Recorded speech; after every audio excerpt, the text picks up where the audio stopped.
ফুচকা খেতে এসেছিল সে,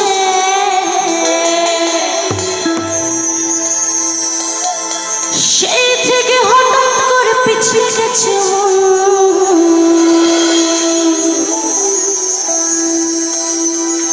শিববাবু পঞ্জিকাতে যত্ন করে লিখে গেছে পুরোহিতে 101 মেলাচ্ছে দিন।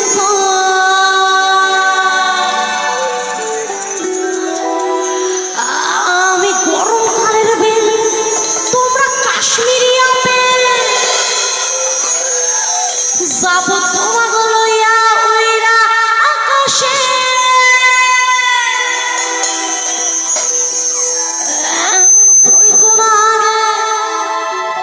মনে সুরসুরি লাগে যখন আমার দিকে খুইরা তাকাচ্ছে। আরে বয়স আমার বেশি না, ওরে টুকটুকির মা, আমার সুলু মোটা পাইকা গেছে বাতাসে। তোমার মেয়েরা আমার দিবানা। চুপ চুপ চুপ চুপ চুপ চুপ, ও কথা মোটে কবা না। হাইরে নইলে কিন্তু মুড়িয়া সাবানি হতো।